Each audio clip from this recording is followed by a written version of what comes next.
हजरत सैयद बिन अम्र अल्लाह उनसे राजी हो, हजरत उमर फारूक अल्लाह उनसे राजी हो, जो मोमिनों के नेता थे के समय में गवर्नर थे।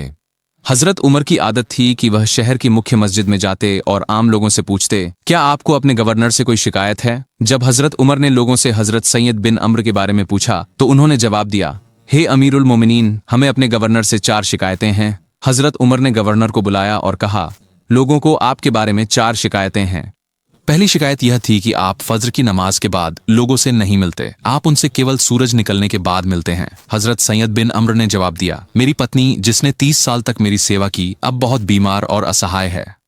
फज्र की नमाज के बाद मैं उसके लिए नाश्ता तैयार करता हूँ, उसके कपड़े धोता हूँ और उसकी देखभाल करता हूँ, इसलिए मुझे देर हो जाती है। जब लोगों ने यह जवाब सुना तो उनके दिल हिल गए। हजरत उमर ने फिर कहा, दूसरी शिकायत यह है कि हफ्ते में एक दिन आप किसी से नहीं मिलते। हजरत सैयद बिन अम्र ने कहा, मैं इसका जवाब कभी नहीं देता अगर आप न पूछते ओ उमर, लेकिन मैं समझाऊंगा।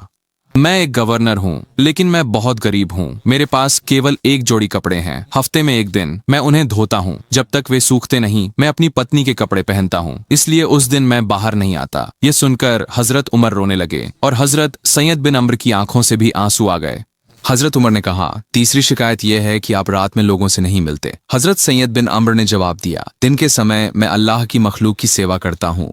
मेरी दाढ़ी सफेद हो गई है और मौत कभी भी आ सकती है, इसीलिए मैं रात को अल्लाह की इबादत करता हूँ ताकि कयामत के दिन मैं शर्मिंदा न हूँ। हजरत उमर ने कहा, चौथी शिकायत यह है कि कभी कभी आप बेहोश हो जाते हैं। हजरत सैयद बिन अम्र ने कहा, मैंने 40 साल की उम्र में इस्लाम कबूल किया।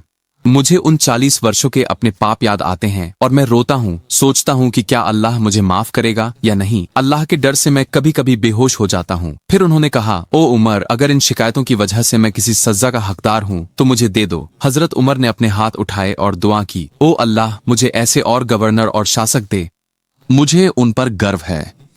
ये वे लोग थे जिन्होंने इतने ऊंचे पदों पर होने के बावजूद अल्लाह की इबादत, सादगी, धैर्य, भूख और गरीबी में अपनी जिंदगी बिताई।